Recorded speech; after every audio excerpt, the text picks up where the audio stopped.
الفاتحة.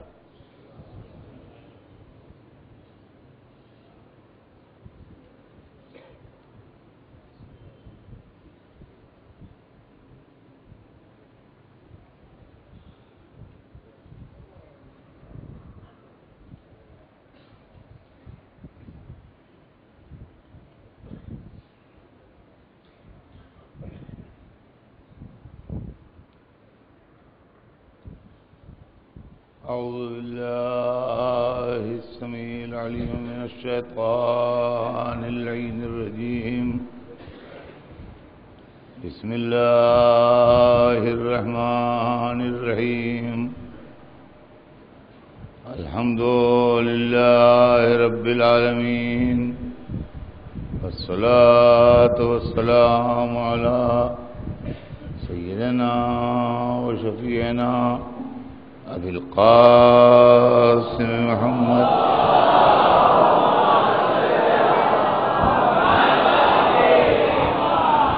وآله الطيبين الطاهرين المعصومين، ولعنة الله على أعدائهم أجمعين من يومنا هذا إلى يوم الدين.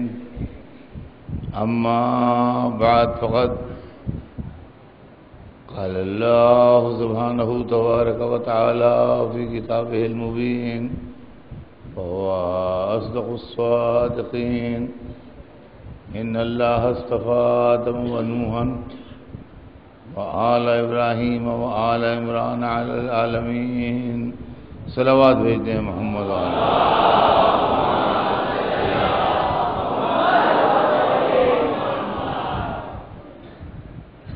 ارشاد پروردگار عالم ہے کہ یقیناً اللہ نے چن لیا آدم کو اور نوح کو اور ابراہیم کی اولاد کو اور عمران کی اولاد کو تمام عالم میں. سلسلہ کلام ذہن عالی میں ہوگا. ہمارے آپ کے درمیان کل جو گفتگو تھی وہ یہ تھی کہ آدم حضرت علیہ السلام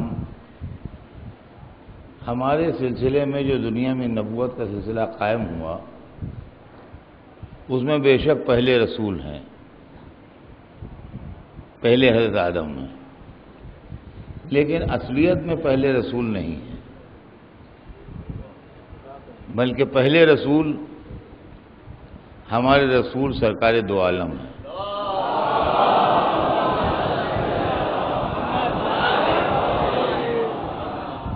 جو تھے سب سے پہلے، بھیجے گئے سب کے آخر میں. میں آپ کو آپ کی دنیا کی ایک مثال دے دوں. بمبئی میں ماشاءاللہ بہت قصیدہ خوانیاں ہوتی ہیں، جشن ہوتے ہیں. سارے ہندوستان سے بڑے بڑے شعراء کرام آتے ہیں اور آن کے وہ قصیدہ خوانیوں میں اپنے منقبتیں اور نعتیں سناتے ہیں. تو جب فہرست بنتی ہے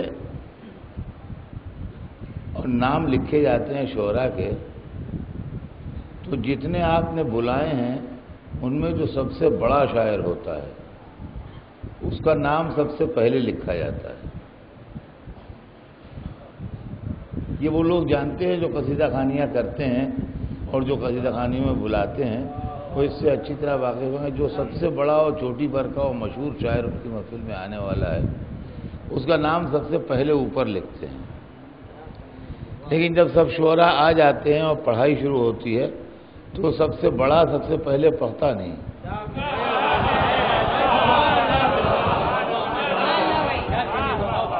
سب سے بڑا جو ہے وہ سب کے آخر میں پڑھوایا جاتا ہے.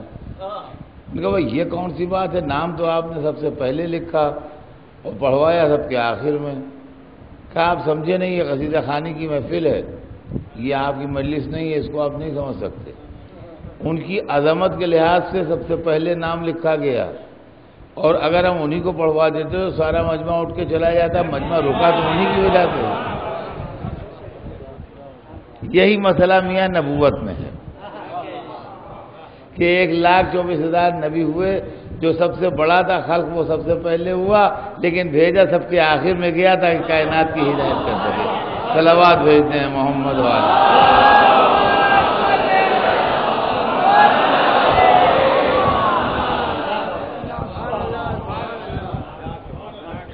تو عزیزان گرامی، عرض یہ کر رہا تھا کل میں نے آپ کے سامنے سرور کائنات کی خلقت نوری کا تذکرہ کیا تھا کہ حضور نے ارشاد فرمایا کہ اول ما خلق اللہ نوری، سب سے پہلے خدا نے جو چیز خلق کی میرا نور تھا۔ اب یہ مسئلہ اسلام میں برسوں سے بدنصیبی سے اختلافی بنا ہوا ہے کہ وہ نوری تھے کہ خاکی تھے، ہماری طرح تھے کہ ہم سے بہتر تھے۔ دیکھیے دیکھنے میں تو ہماری طرح تھے، ہاتھ پیر جسم خاندان نسل اولاد ماں باپ علاقہ وطن، یہ تمام چیزوں میں وہ ہماری طرح تھے، مگر ان کی حقیقت جو تھی وہ نوری تھی، وہ ہماری طرح نہیں تھی۔ اس چیز کو ٹھنڈے دل سے سوچئے، جذباتی ہو کے نہ سوچئے۔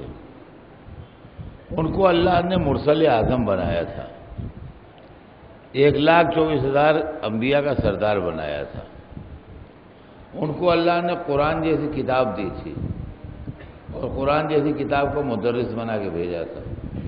تو ایسا شخص جو قرآن کی تفسیر بیان کرے اور قرآن کا درس دے، 1,24,000 انبیاء کا سردار ہو، اگر ہمارے جیسا ہوگا تو دین کا کام کیسے کرے گا؟ نہیں کر سکتا۔ لہذا ضرورت اس بات کی تھی کہ وہ نوری ہوں تاکہ علم کا وہ بوجھ اٹھا سکے جو قرآن میں ہے۔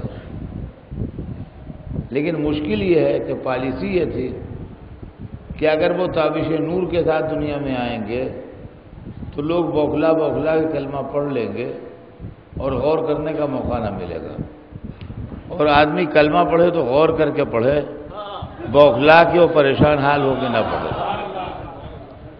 لہذا یہ دونوں سرے کیسے ملیں، ایسٹ اور ویسٹ کیسے ملیں؟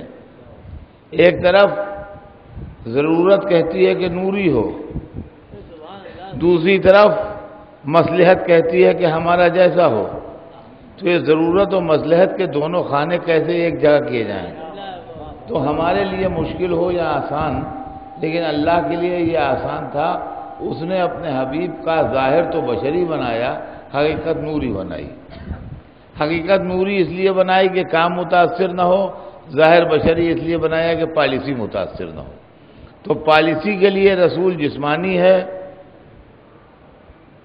اور حقیقت کے لیے رسول نورانی ہے۔ تو ہمیں یہ سمجھنا چاہیے کہ جو ہم کو نظر آ رہے ہیں یہ ہمارے درمیان ہم کو عزت بخشی ہے، انہوں نے جو آئے ہیں بشکل بشر، لیکن اصلیت میں یہ نور ہے، اصلیت میں یہ بشر نہیں ہے۔ اور اس کی اگر دلیل آپ کو دیکھنا ہو تو دلیل اپنے گھر میں جا کے دیکھیے یا اسی مسجد میں دیکھ لیجئے۔ مسجد میں یہاں سے وہاں تک قرآن پاک رکھے ہوئے ہیں۔ قرآن کے لیے خدا نے کہا ہے کہ یہ ہدایت ہے، قرآن کے لیے خدا نے کہا یہ نور ہے، قرآن کے لیے کہا ہے کہ اگر یہ پہاڑ پر نازل ہو جائے تو پہاڑ ٹکڑے ٹکڑے ہو جائیں گے، اس کا بوجھ نہیں برداشت کر سکتے۔ یہاں ایک ایک الماری میں 20 قرآن رکھے ہوئے ہیں، الماری ٹوٹ نہیں رہی ہے۔ یہ کون سا قرآن ہے جو یہاں الماریوں میں رکھا ہے؟ وہ کون سا قرآن ہے جو ہمالیہ کو سرما بنا دے؟ کیا قرآن ایک ہی ہے؟ وہ حقیقت قرآن ہے یا ظاہر قرآن ہے؟ عزیزان گرامی، حقیقت محمد و آل محمد اور ہے، ظاہر محمد و آل محمد اور ہے۔ اب ہم جو فضائل بیان کرتے ہیں تو لوگ کہتے ہیں حد سے سوا کر دیتے ہیں، ہم کہتے ہیں ہم حد سے سوا نہیں کر سکتے، اس لیے کہ پہلے تم حد تو معین کرو، پھر ہم سے کہنا کہ حد سے سوا۔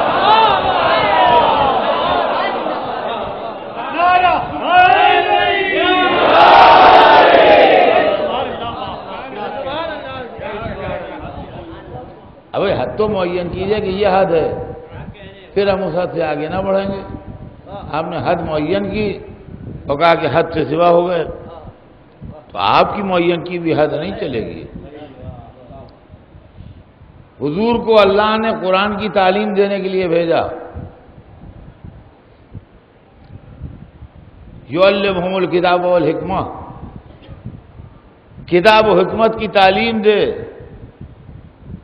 تو جو کتاب کی تعلیم دینے آیا ہے اس کے پاس پوری کتاب کی نالج ہونا چاہیے یا نہیں؟ عقل کیا کہتی ہے؟ عقل کہتی ہے ہونا چاہیے۔ جب ہونا چاہیے تو یہ دیکھنا چاہیے کتاب میں نالج کتنی ہے۔ تو کتاب کہتی ہے کہ لا رتب ولا یابس الا فی کتاب مبین، کوئی خشک وتر ایسا نہیں ہے جو کتاب مبین میں نہ ہو۔ تو ہر خشک وتر کتاب مبین میں ہے، تو رسول کے سینے میں ہر خشک وتر کا علم ہونا چاہیے۔ مٹی کے بنے ہوئے انسان میں اتنا دم کہاں ہے کہ ہر خشک وتر کا بوجھ اٹھا لے؟ بمبئی کی ٹیلی فون ڈائریکٹری تو آپ یاد نہیں کر سکتے ہیں، پورا قرآن کہاں سے یاد کر لیجیے گا؟ لہذا ضرورت اس بات کی ہے کہ رسول نوری ہو۔ تو اللہ نے ایک نور خلق کیا جس کے لیے حضور نے فرمایا کہ اول ما خلق اللہ نور ہی، سب سے پہلے جو چیز خدا نے خلق کی وہ میرا نور تھا۔ لیکن اب مسئلہ یہ تھا کہ نور بھی ایک اور خالق بھی ایک۔ یہ ایک نور اس دنیا میں آتا تو کنفیوژن پیدا کرتا، یہ خالق ہے کہ وہ خالق ہے۔ خالق دکھائی نہیں دے گا، نور دکھائی دے گا، لہذا ایسا نہ ہو کہ بندے بھٹک جائیں اس نور سے۔ لیکن نور کی اکائی اور ہے اور خالق کی اکائی اور ہے۔ ہماری اردو چھوٹی زبان ہے، ہمارے پاس الفاظ زیادہ نہیں ہیں۔ عربی بڑی زبان ہے، عربی کے پاس الفاظ زیادہ ہیں۔ وہ اکائی جو انڈیوائیڈیبل ہو اور اپنے ساتھ دوسری اکائی کو ایکسپٹ نہ کرے اس کو عربی میں احد کہتے ہیں۔ پھر سنیے، وہ اکائی جو تقسیم نہ ہوتی ہو اور اس کے ساتھ مل کے دوسری اکائی وہ ایک کو دو نہ بنا دے، اس اکائی کو عربی زبان میں احد کہتے ہیں۔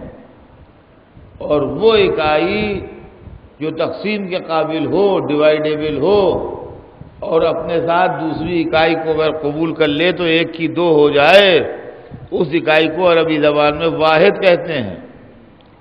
اللہ نے جب اپنی یکتائی کا اعلان کیا تو کہا قل هو اللہ احد، کہہ دیجئے کہ وہ اللہ احد ہے، یعنی ایسی اکائی ہے جو تقسیم نہیں ہو سکتی۔ اور جب محمد نے اپنی یکتائی کا اعلان کیا تو کہا انا وعلی من نور واحد،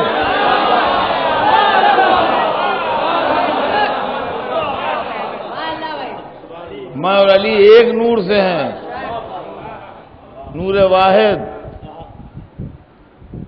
اب جب نور واحد ہے تو یہ ایسی اکائی ہے کہ ہے تو اکائی مگر ڈیوائیڈیبل اکائی ہے۔ چنانچہ اس نور کی کہانی بھی سن لیجئے آج، کہ اس نور کو دو حصوں میں بانٹا گیا۔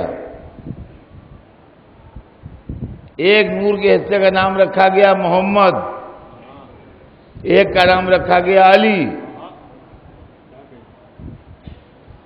پھر اللہ کی مصلحت گزری، ایک نور کے دو حصے کیے، دو حصوں کے 5 حصے کیے، اور یہ 5 حصے جب زیر کسا آ گئے تو جگمگاہٹ اتنی تیز ہو گئی کہ جبرائیل کو یہ کہنا پڑا یا رب ومن تحت ھذا الکسا، پالنے والے اس کسا کے نیچے کون لوگ ہیں؟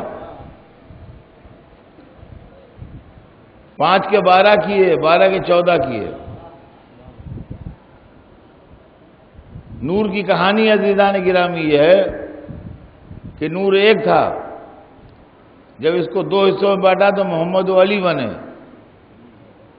اس کے بعد اس نور کو اللہ نے پھر ایک کیا، جب اس نور کو ایک کیا تو علی و فاطمہ کی شادی ہوئی، جس کی تاریخ قرآن میں مرج البحرین یلتقیان۔ اور اس کے بعد پھر اللہ نے چاہا کہ اس نور کے حصوں کو تقسیم کر دے تو اللہ نے اس نور کے حصوں کو پھر بانٹا تو حسن و حسین بنے۔ اور اس کے بعد پھر اللہ نے چاہا کہ نور کے دونوں دریاؤں کو ملا دے، تو حسن کو بیٹی دی جس کا نام انہوں نے ماں کے نام پر فاطمہ رکھا، حسین کو بیٹا دیا جسے ان کے نام نے اپنے باپ کے نام پر علی رکھا۔ اب علی و فاطمہ 50 برس کے بعد اس گھر میں پھر جوان ہوئے، تو مشیت خدا سے علی و فاطمہ کی پھر شادی کر دی گئی، اور اب جو بیٹا پیدا ہوا تو اس کا نام بزرگ خاندان کے نام پر محمد رکھا گیا، اور یہ ہیں ہمارے امام محمد باقر علیہ السلام۔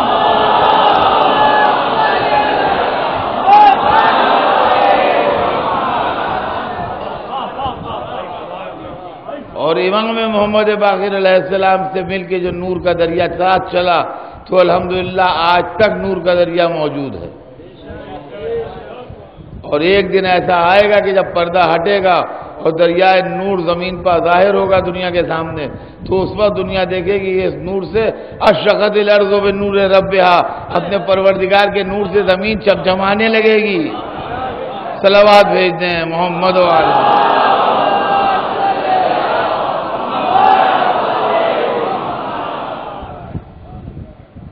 یہ ہے نور کی کہانی۔ تو اللہ نے سرور کائنات کو نوری بنایا، اور اگر وہ نوری نہ ہوتے اور ان کا وجود ظاہری ہوتا، دیکھیے غور کیجیے گا، یہ چیزیں ٹھہر کے اور سوچ کے سمجھنے کی ہوتی ہیں۔ جذباتیت میں کہہ دینا کہ نہیں یہ سب کچھ نہیں، ارے وہ تو حد سے سوا کر دیتے ہیں، وہ تو بہت بڑھا دیتے ہیں، یہ نہیں ٹھیک ہے۔ خدا نے قرآن میں اپنے رسول کے لیے یہ بات کہی ہے کہ وَكَيْفَ إِذَا جِئْنَا مِنْ كُلِّ أُمَّةٍ بِشَهِيدٍ وَجِئْنَا بِكَ عَلَى هَؤُلَاءِ شَهِيدًا۔ اے ہمارے حبیب، کیا شان ہوگی آپ کی، کیا مرتبہ ہوگا آپ کا، کیا دبدبہ ہوگا آپ کا، جب ہم قیامت کے دن تمام امتوں کے پیغمبروں کو ان امتوں پر گواہ بنا کے لائیں گے۔ وَجِئْنَا بِكَ عَلَى هَؤُلَاءِ شَهِيدًا، اور آپ کو ان پیغمبروں پر گواہ بنا کے لائیں گے۔ یعنی قیامت کے دن پہلے پیغمبر آنا شروع ہوں گے اپنی امت کے ساتھ، اور امت کی نیکیوں پر، بدیوں پر، دلسوزیوں پر، اچھائیوں پر، برائیوں پر، خیر پر، شر پر گواہی دیں گے، اور پیغمبروں کی گواہیوں کی بنیاد کے اوپر امتوں کے فیصلے ہوں گے۔ پھر وہ 1,24,000 پیغمبر ایک طرف بٹھا دیے جائیں گے، اور اب سرور کائنات آئیں گے، اور وہ آن کے ان پیغمبروں کی خدمات کے اوپر گواہی دیں گے۔ تو رسول کی گواہی سے پیغمبروں کے مرتبے معین ہوں گے، تو کس سے کس تک پر گواہی دیں گے؟ آدم سے لے کے عیسیٰ تک پر گواہی دیں گے۔ یہ غور کیجیے گا، حضرت آدم سے لے کے حضرت عیسیٰ تک پر گواہی دیں گے۔ حضرت عیسیٰ رسول اللہ سے 570 برس پہلے آسمان پر بلند کر لیے گئے۔ یہ قریب ترین نبی تھے، اس کے علاوہ جو ہیں وہ اور دور ہیں۔ تو ہم سے جو 570 برس پہلے دنیا سے چلا گیا، ہم اس کے اوپر گواہی کیا دیں گے؟ تاج محل کس کس نے بنایا، ہم کیا گواہی دیں گے؟ دلی کا لال قلعہ کس نے بنایا، ہم کیا بتائیں گے؟ قطب مینار کی تعمیر کیسے ہوئی، ہم کیا بتائیں گے؟ ہم پیدا ہی نہیں ہوئے تھے۔ تو اللہ جو کہتا ہے کہ ہم آپ کو گواہ بنا کے لائیں گے، اس کا مطلب یہ ہے کہ رسول اللہ موجود تھے، موجود تھے۔ تو تھے تو کون سے جسم کے ساتھ تھے؟ اسی جسم ظاہر کے ساتھ تو تھے نہیں، وہ اپنی نورانیت اور روحانیت کے ساتھ تھے۔ تو اگر حضور موجود نہ ہوتے اور باشعور نہ ہوتے اور سر پر تاج نبوت نہ ہوتا تو کس اتھارٹی سے گواہی دیتے؟ تو ان کا گواہی دینا اس بات کی دلیل ہے کہ وہ اللہ کی نظر میں اس وقت بھی موجود تھے جو اللہ کی طرف سے پیغمبروں کا گواہ تھے۔ یہ ہے ابتداء رسول کہ آدم سے لے کے عیسیٰ تک کی کارکردگی پہ گواہی دیتے ہیں۔ اب وہ اس دنیا میں آئے سن 1 عام الفیل میں،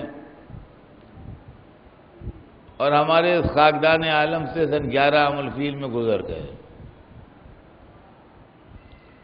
تو کیا گزر گئے کہ مر گئے؟ بھائی یہ معاملہ طے کرنے کا ہے۔ دیکھیے ان میں جذباتی، پھر میں کہوں گا کہ جذباتی ہونے کی بات نہیں ہے، ٹھنڈے دل سے سوچیے۔ گزر گئے کہ مر گئے، کیا کہیے گا؟ جو لوگ کہتے ہیں مر گئے، ہم کہتے ہیں گزر گئے۔ کچھ لوگ کہتے ہیں نہیں مر گئے۔ جو مر گئے ان کو جھٹلایا جاتا ہے، اس لیے کہ جو مر جاتا ہے اس کا ذکر پاسٹ کے صیغے میں ہوتا ہے، اور جو زندہ ہوتا ہے اس کا ذکر پریزنٹ کے صیغے میں ہوتا ہے۔ ان کے دنیا سے گزرنے کے بعد سے لے کے آج تک مسجدوں سے اعلان ہو رہا ہے وَأَشْهَدُ أَنَّ مُحَمَّدًا رَسُولُ اللَّهِ، میں گواہی دیتا ہوں کہ محمد اللہ کے رسول ہیں۔ میں کہوں گا مؤذن اپنے لفظوں کو بدل دے، یہ کہہ کہ تھے، ہیں کہاں؟ 5 وقت خدا کے گھر سے آواز آتی ہے ہیں، اللہ کہہ رہا ہے ہیں، یہ کہتے ہیں نہیں ہیں۔ اب اس کی معنی کہ اس کی معنی یہ آپ بتا دیجیے۔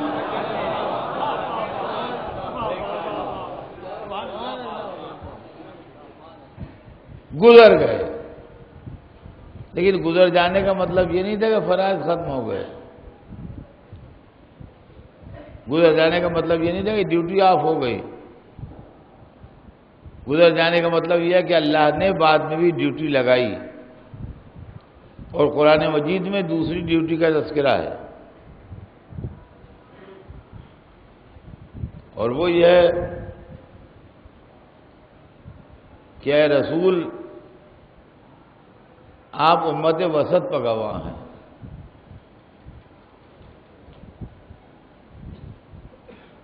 آپ امت وسط پر گواہ ہیں۔ امت وسط کا ترجمہ لوگوں نے 2 طرح کیا ہے۔ کچھ لوگ کہتے ہیں امت وسط سے مراد مسلم امت ہے، جو ساری دنیا پر گواہ ہے۔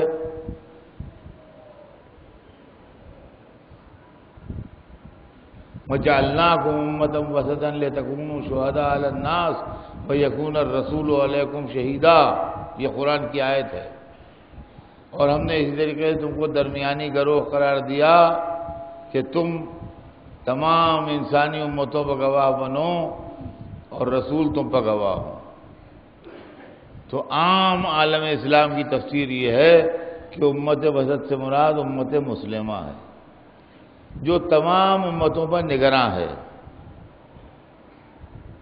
عیسائیوں پر بھی نگراں ہیں، یہودیوں پر بھی نگراں ہیں، فارسیوں پر بھی نگراں ہیں، ہندوؤں پر بھی نگراں ہیں۔ اللہ نے مسلمانوں کو سب پر حاکم بنا دیا ہے۔ اب یہ تو اللہ ہی جانتا ہے کہ کیسے نگراں ہیں جو دوسروں کے دستے نگر ہو گئے ہیں۔ ہماری تفسیر میں امت وسط سے مراد 12 امام ہیں، جو اللہ کی طرف سے امتوں کے حالات پر نگراں ہیں، اور رسول وَجَعَلْنَاكُمْ أُمَّةً وَسَطًا لِتَكُونُوا شُهَدَاءَ عَلَى النَّاسِ وَيَكُونَ الرَّسُولُ عَلَيْكُمْ شَهِيدًا، اور رسول تمہارے اوپر گواہ۔ تو رسول جو ہیں وہ امت وسط پر گواہ ہیں۔ جس فرقہ کا بھی مسلمان ہو وہ یہ مانتا ہے کہ امت کا کام ہو یا اہل بیت کا کام ہو، سرور کائنات کی رحلت کے بعد شروع ہوتا ہے، ان کی زندگی میں شروع نہیں ہوتا۔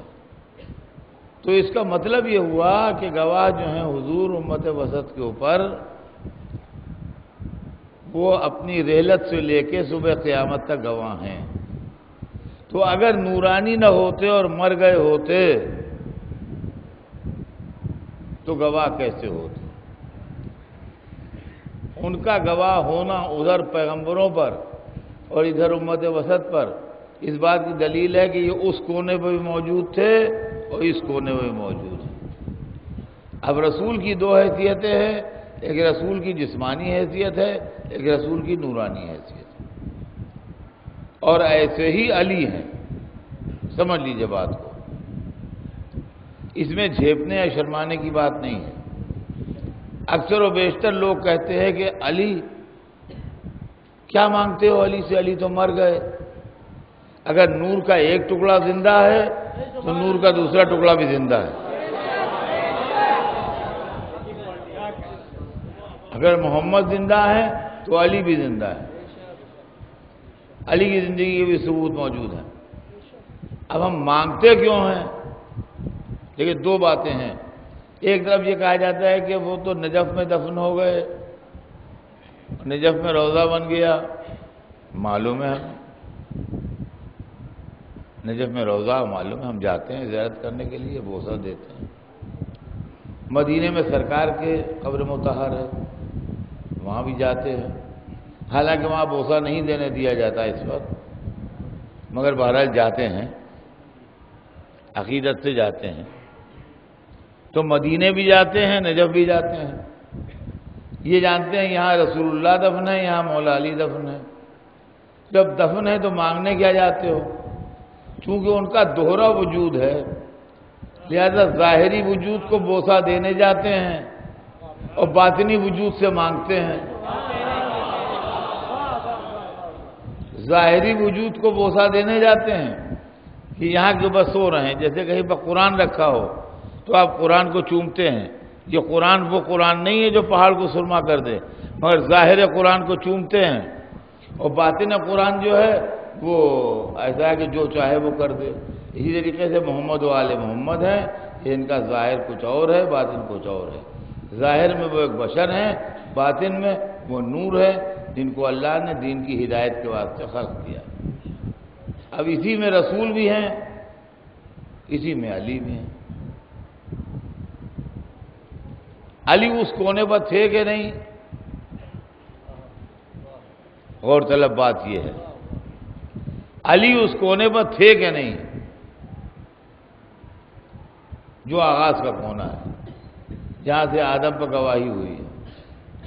تو قرآن کہتا ہے کہ یقول الذین کفروا لست مرسلا قل کفی باللہ شہیدا بینی و بینکم ومن عنده علم الکتاب، یہ کافر کہتے ہیں کہ آپ رسول نہیں ہیں، ان سے کہہ دیجیے کہ آپ کی گواہی کے لیے اللہ کافی ہے، اور وہ کافی ہے جس کے پاس علم کتاب ہے۔ تو جب رسول کے سر پر تاج رسالت عظمیٰ رکھا جا رہا تھا تو علی کھڑے ہو کے گواہی دے رہے تھے۔ نور کا ایک حصہ بنا تھا ہدایت کے واسطے، اور نور کا دوسرا حصہ بنا تھا مدد کے واسطے۔ اب اس کا ثبوت بھی سن لیجئے، بزم رسول ہے، حضرت سلمان فارسی نئے نئے آئے ہیں خدمت رسول میں، رسول تشریف فرما ہیں، سلمان فارسی حاضر ہیں، مولا علی بیٹھے ہیں، سامنے کھجوریں رکھی ہیں، کھجوریں نوش کر رہے ہیں۔ ایک دفعہ پتہ نہیں کیا ہوا کہ گٹھلی گھوم پھر کے کھٹ سے لگی سلمان کے جا کے۔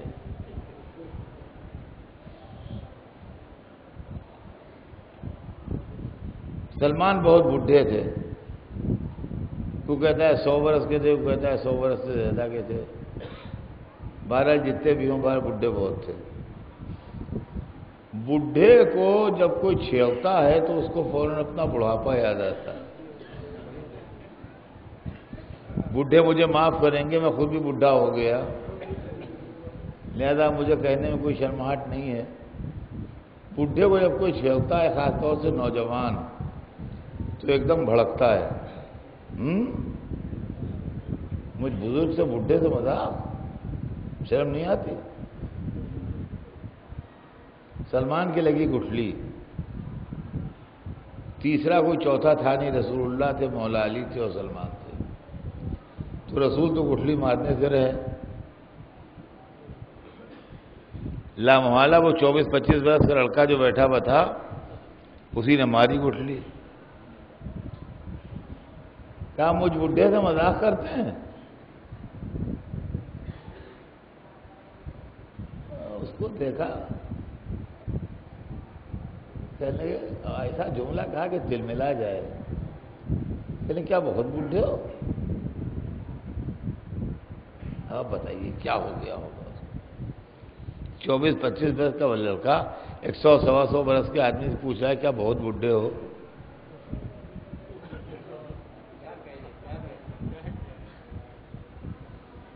انہوں نے بوکھلا کی اپنی ایج بتا دی کہ جی اتنا ہوں۔ ان پر اس کا بھی اثر نہیں ہوا، کہنے لگے اچھا اتنی عمر پا گئے تم؟ اچھا یہ بتاؤ کہ تمہیں وہ آدمی یاد ہے ایک دفعہ تمہیں شیر نے گھیر لیا تھا ایک میدان میں؟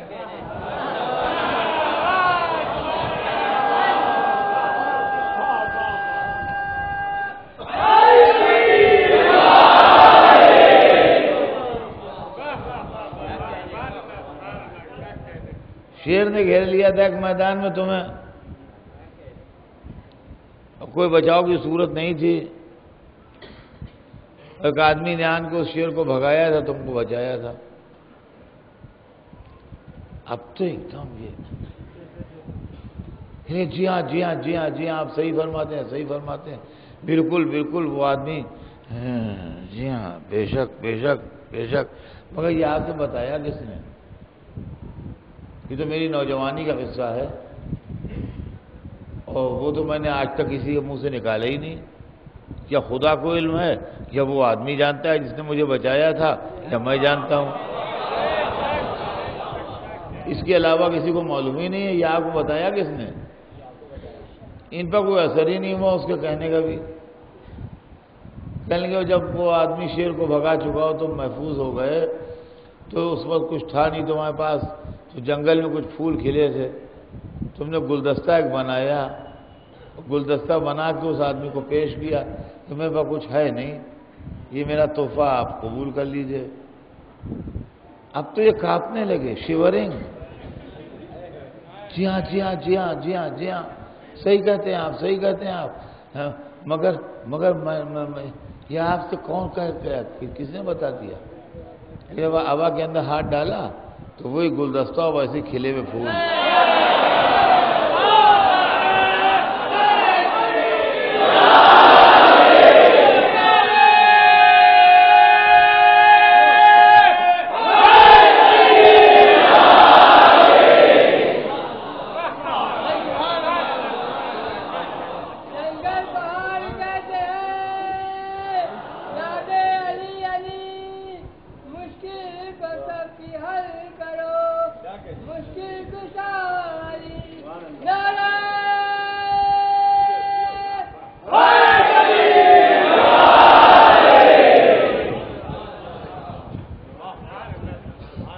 جی ہاں جی ہاں یہی تھا۔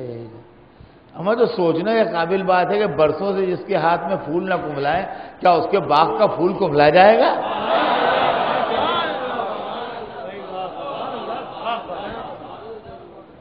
اب معاملہ یہ تھا کہ ڈوبتے، اب شانہ پکڑنے کا وقت آ گیا تھا، لیکن اب لڑکھڑانے لگے تھے۔ کہا سلمان گھبراؤ نہیں، ہر نبی کی مدد میں نے چھپ کے کی ہے، محمد کی مدد کے لیے اللہ اعلان آیا۔ تو محمد اس طاقت کا نام ہے جو ہدایت کرے، علی اس طاقت کا نام ہے جو مدد کرے۔ صلوات بھیج دیں محمد و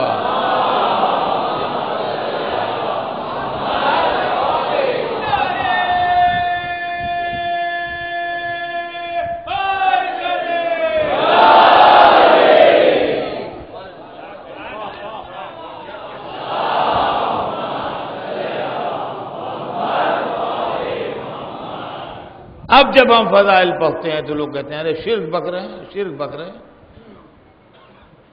لطف کی بات یہ ہے کہ جن کے منہ سے شرک نہیں نکلتا وہ صرف کہتے ہیں۔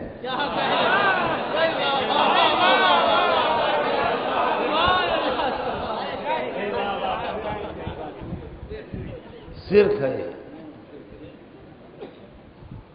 اگر رسول اللہ پیغمبروں پر گواہ بن سکتے ہیں،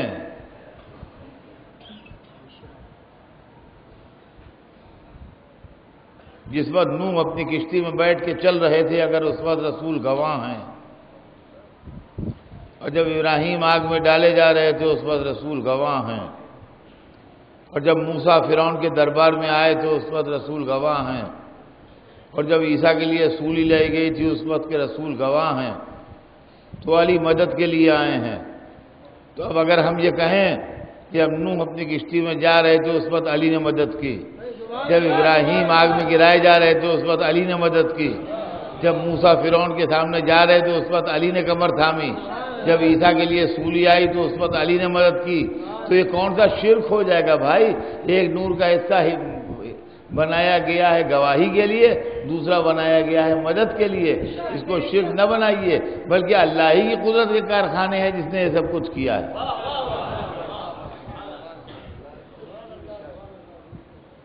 اب یہ سوال پیدا ہوتا ہے کہ اس کونے پر تو علی تھے، یعنی جو آغاز کائنات تھی، اب انجام کائنات والا کونا جو ہے اس پر ہے کہ نہیں ہے؟ جہاں پر کائنات ختم ہو رہی ہے اور جہاں پر قیامت آ رہی ہے اور بستر لپیٹا جا رہا ہے، اس لیے کہ رسول تو ہیں، اس لیے کہ امت وسط پر گواہ ہیں، علی ہیں کہ نہیں ہے؟ تو قرآن مجید میں ایک سورہ ہے، چھوٹا سورہ ہے، بہت سے لوگوں کو زبانی یاد ہے۔ بسم اللہ الرحمن الرحیم کے بعد ارشاد ہوتا ہے اذا زلزلت الارض زلزالها واخرجت الارض اثقالها وقال الانسان ما لها يومئذ تحدث اخبارها لان ربك اوحى لها۔ جس دن زمین کو زور زور سے جھٹکے دیے جائیں گے، قیامت کا دن، اذا زلزلت الارض زلزالها، وہ دن جس دن زمین کو زور زور سے جھٹکے دیے جائیں گے، فَأَخْرَجَتِ الْأَرْضُ أَثْقَالَهَا، اور جھٹکے اتنے زبردست ہوں گے کہ زمین جو اپنے سینے میں لی ہے وہ سب اگل دے گی، جو کچھ زمین کے سینے میں ہے وہ سب اگل دے گی۔ یوم اذا زلزلت الارض زلزالها واخرجت الارض اثقالها وقال الانسان ما لها، اس وقت انسان کہے گا تجھے کیا ہو گیا ہے؟ یہ کون انسان ہوگا آپ مجھے بتائیے؟ اس لیے کہ عام انسان تو زلزلے کے ہلکے سے جھٹکے میں ختم ہو جاتا ہے۔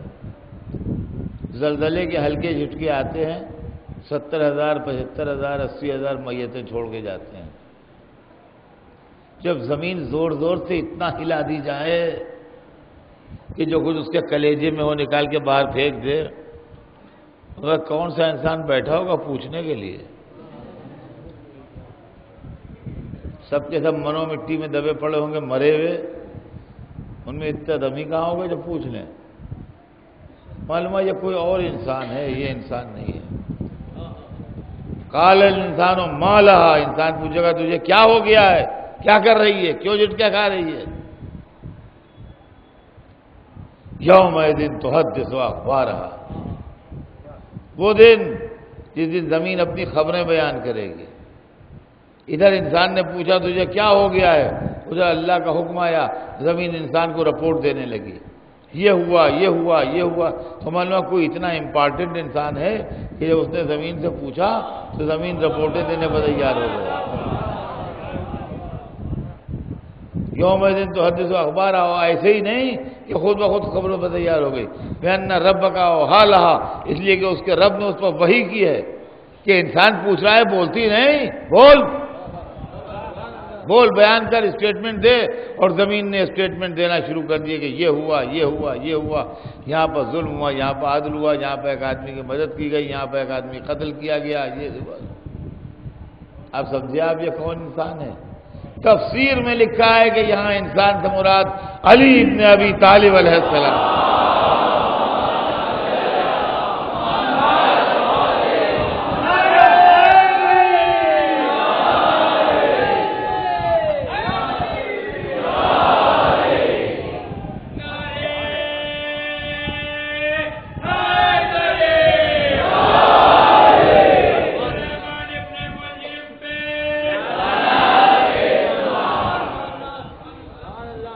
عزیزان گرامی،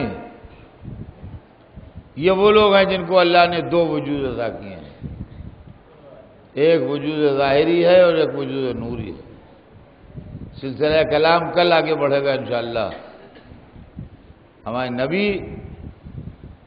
پہلے حضور ہیں لیکن آئے سب کے آخر میں، اور سلسلہ انبیاء میں جو اس دنیا میں آئے ان میں جناب آدم پہلے انسان ہیں جن کو اللہ نے بنایا اور فرشتوں سے کہا وَإِذَا سَوَّيْتُهُ وَنَفَخْتُ فِيهِ مِن رُوحِي فَقَعُوا لَهُ سَاجِدِينَ۔ بس میرا آج کا بیان تمام کے قریب پہنچ رہا ہے۔ پیکر آدم بنانے کے بعد اللہ نے فرشتوں سے یہ کہا کہ جب میں اس میں اپنی روح پھونک لوں جب تم سجدے میں جھک جانا۔ آدم کا پتلا بنا، مٹی سے بنا، اور مٹی سے بن کے جب وہ مٹی کا پیکر تیار ہو گیا تو اللہ نے اس میں اپنی روح پھونکی،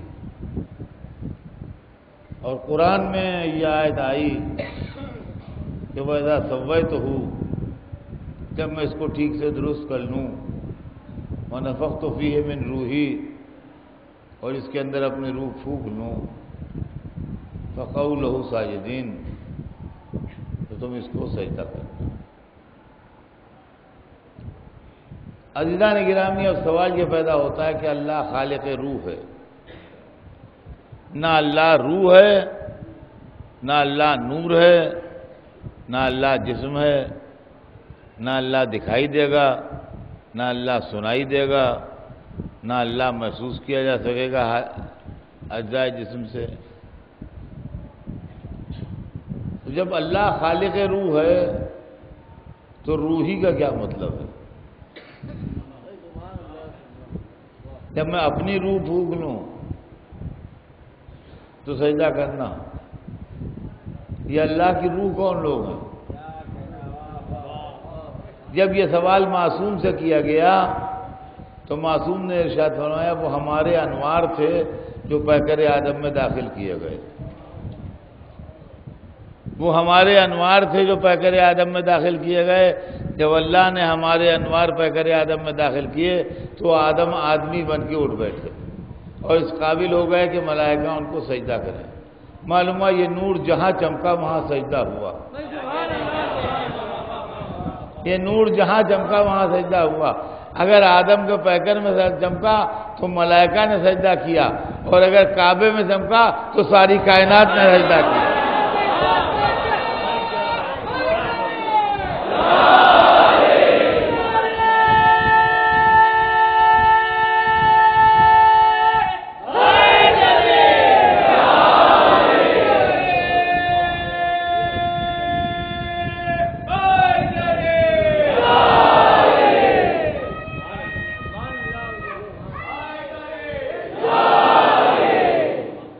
تو عزیزان گرامی، یہ ہیں محمد و آل محمد علیہ السلام، اور ان کی عظمت اور ان کی جلالت اور ان کی شان کو کم نہیں کرنا چاہیے اور شرمانا نہیں چاہیے ان کے بیان فضائل میں، اس لیے کہ صاحب فضائل ہوتے ہوئے اہل بیت رسالت بہت مظلوم ہے اور ان کے فضائل چھپائے گئے ہیں۔ تاریخ گواہ ہے کہ ان کے فضائل پر پردے ڈالے گئے ہیں، ان کے فضائل چھپائے گئے ہیں، ان کے فضائل کو نظر انداز کیا گیا ہے، اور ان کی بیان فضائل کی حدیثوں کو چھپایا گیا ہے۔ جب تک طاقت رہی اس وقت تک حکومت، دولت، فوج، لشکر کے زور کے اوپر فضائل چھپائے جاتے رہے۔ جھوٹی حدیثیں گڑھی گئیں علی کے فضائل کے جواب میں، ان کی پبلسٹی کی گئی، ان پر ایک ایک دینار پیسہ دیا گیا، اور جب طاقت ختم ہو گئی، حکومتیں ختم ہو گئیں، دولتوں نے ساتھ چھوڑ دیا، تو اب آج کل اخلاقی دباؤ ڈالا جا رہا ہے۔ ارے صاحب وہ تو فضائل پڑھتے ہیں، بس کوئی کام کی بات پڑھتے ہی نہیں، وہ تو فضائل پڑھتے ہیں، کوئی کام کی بات پڑھتے نہیں، بلا لیجیے سر صاحب کو، فضائل پڑھیں گے وہ۔ ہے تو آپ کو فضائل اہل بیت سے ایسی کہے کی عداوت ہو گئی؟ کیا بگاڑا ہے آپ کا فضائل اہل بیت نے؟ کیا اہل بیت صاحب فضائل نہیں ہیں؟ اگر نہیں ہے تو انکار کر دیجئے کہ غلط ہے، اور اگر صحیح ہے تو صحیح بات کا کہنا کیا برا ہے؟ کام کی بات پہنچتے ہی نہیں۔ کام کی بات کیا ہے؟ سوکھے سوکھے اعمال کو پڑھیے، فضائل نہ پڑھیے۔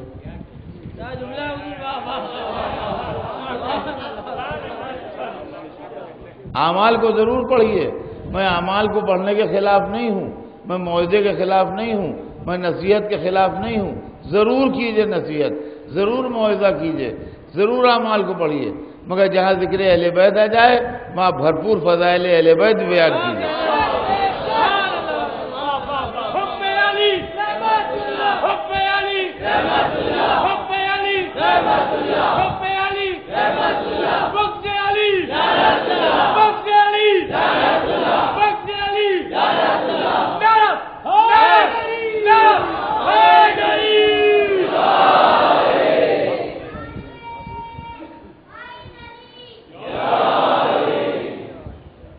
تو میں اس کو منع نہیں کرتا ہوں،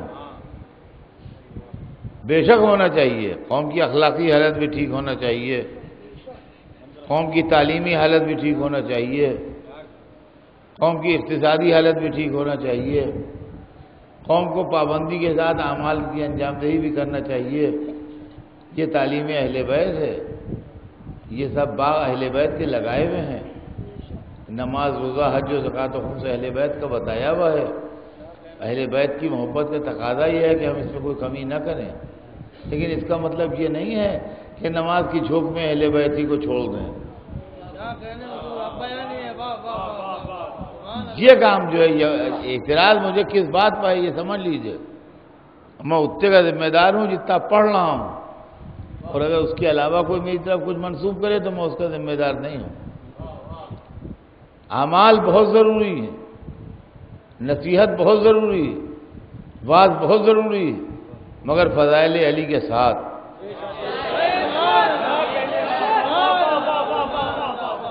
اس لیے کہ علی سے بے نیاز ہو کے اگر اعمال کیے تو وہ اعمال کام نہیں آئیں گے۔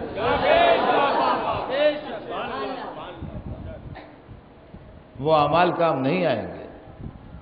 عزاداری، محرم، یہ کام نہیں آئے گا، وہ کام نہیں آئے گا۔ سوال یہ آپ کون کام لانے والے نہ آنے والے؟ یہ ٹھیکہ آپ کو کس نے دے دیا ہے کہ آپ فیصلہ کریں کیا کام آئے گا کیا نہیں کام آئے گا؟ ہم مظلوم علی کا حق بیان کرتے ہیں، جس نے اس دنیا سے کچھ نہ لیا اور سب کچھ دیا۔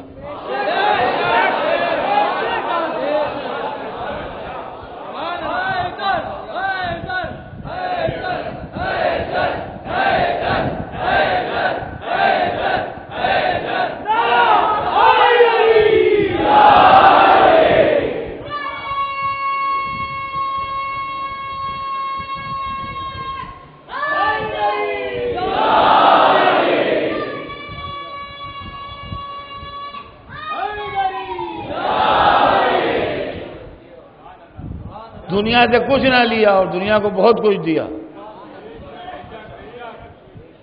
چند کلو جو، چند گز موٹا کپڑا، معمولی کم قیمت، اس کے علاوہ آپ کی دنیا سے علی نے لیا کیا ہے؟ اور اس کے بدلے میں دیا کیا ہے؟ ایک نہج البلاغہ ہی کو لے لیجئے تو تاریخ عالم و آدم میں ایسی کتاب نہ ملے گی۔ تو عزیزان گرامی، علی وہ ہیں جنہوں نے اپنے پروردگار کو تحفے دیے ہیں۔ ہم کیا چیز ہیں؟ اللہ نے علی کو تحفے میں حسن و حسین جیسے بیٹے دیے، تو علی نے جواب میں پلٹ کے اللہ کو خدمت میں تحفہ یہ گزارا کہ عباس جیسا بیٹا اللہ کی خدمت میں پیش کر دیا۔ اللہ نے علی کو علم قرآن دیا، تو علی نے جواب میں تحفہ نہج البلاغہ کا پیش کر دیا کہ معبود یہ حاضر ہے تیری خدمت میں. علی نے تو سب کچھ دیا. اب اس کے بعد ان علی کو اگر ہم پڑھتے ہیں تو ہم قرضہ ادا کر رہے ہیں.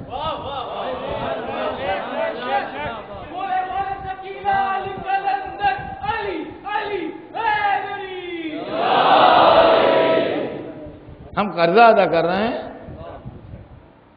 اور یہ سمجھ لیجئے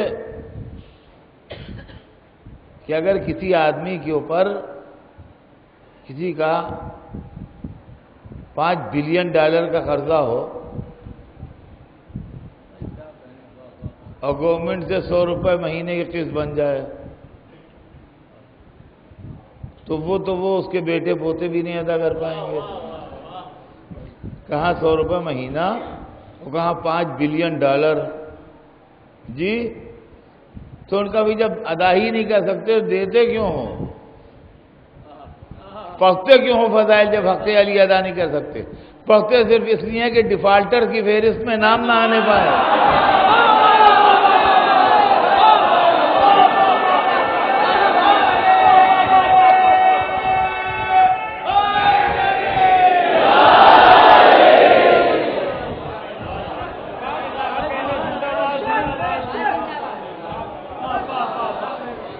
بات تو کل آگے بڑھے گی انشاءاللہ. لیکن میں جانتا ہوں کہ آج میں نے کچھ فضائل پڑھ دیے ہیں تو آج کی مجلس پر کمنٹ ہوں گے کہ ارے وہاں تو علی علی ہو رہا تھا.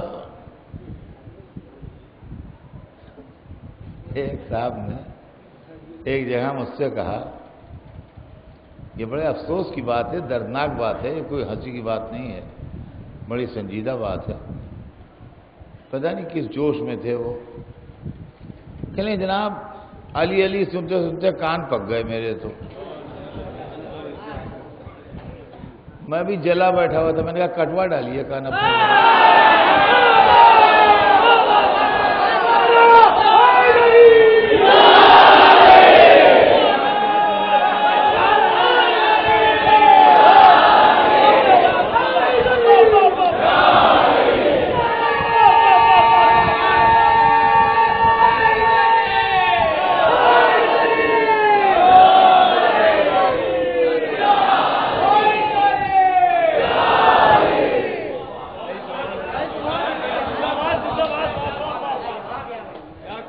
علی نے بہت کچھ دیا ہے اس دنیا کو اور اس کے بعد اپنا پورا خاندان راہ خدا میں دے دیا.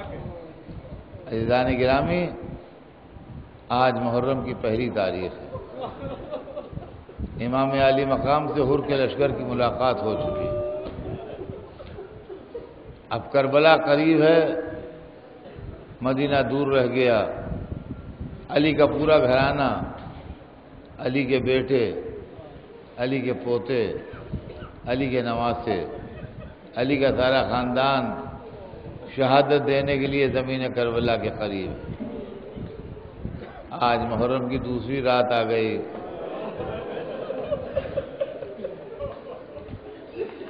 قافلہ چل رہا ہے، کربلا کی زمین قریب آ رہی ہے. عباس بھی موجود ہیں، عباس کے بھائی بھی موجود ہیں، مسلم کے پسر بھی موجود ہیں، جعفر کی اولاد بھی موجود ہے، زینب کے لال بھی موجود ہیں، حسن کی اولادیں بھی موجود ہیں، حسین کے بیٹے بھی موجود ہیں. پورا بھرا چمن علی کا کربلا کے میدان میں قربانی دینے آ رہا ہے. کیا ہے کوئی دنیا میں ایسا جس کے خاندان نے اتنی قربانیاں دی ہوں؟ اور یہ 18 قربانیاں جو پیش ہوئی ہیں یہ علی کے گھر کی قربانیاں نہ تھیں تو کس کے گھر کی قربانیاں تھیں؟ یہ 18 بنی ہاشم جو کربلا میں شہید کیے گئے یہ علی کا گھرانہ نہیں تھا تو کس کا گھرانہ تھا؟ آج دوسری رات ہے، محرم کی دوسری تاریخ تھی جب قافلہ کربلا پہنچا. حسین نے جب پوچھا کہ اس زمین کا نام کیا ہے تو کسی نے کہا کربلا ہے. تو اتر پڑے، کہا بھیا عباس سفر ہمارا تمام ہوا. یہی وہ زمین ہے جہاں ہمیں شہید کیا جائے گا، یہی وہ زمین ہے جہاں ہماری حد کی حرمت کی جائے گی. یہی وہ زمین ہے جہاں ہمارے بچے ذبح کیے جائیں گے۔ حسین مرثیہ پڑھ رہے ہیں، عباس مرثیہ سن رہے ہیں، میں کہوں گا کربلا کی زمین تیری تقدیر سنور گئی، تو ایسی منزل میں آ گئی کہ تیرے اندر وہ آسمان کے چاند ستارے آ گئے جو صبح قیامت تک تجھے جگمگاتے رہیں گے۔ چھٹے امام کا ارشاد ہے کہ کربلا کے سونے والوں کو زلزلہ محشر کی خبر نہیں ہوگی، اس لیے کہ جو محشر میں زمین کو زلزلہ آئے گا وہ کربلا کو نہیں آئے گا۔ کربلا کیوں آئے؟ کربلا کو تو عاشور کے دن زلزلہ آ چکا، جب سیدہ کا لال ذبح ہو رہا تھا، جب زینب بے پردہ خیمے سے نکل رہی تھی، جب سکینہ کے کانوں سے گوشوارے چھینے جا رہے تھے، جب معصوم تماچے کھا رہے تھے، جب سید سجاد کے نیچے سے بستر گھسیٹا جا رہا تھا، جب فاطمہ آن کے سر پیٹ رہی تھی، واہ حسینہ واہ مظلومہ، تو کربلا کی زمین کو زلزلہ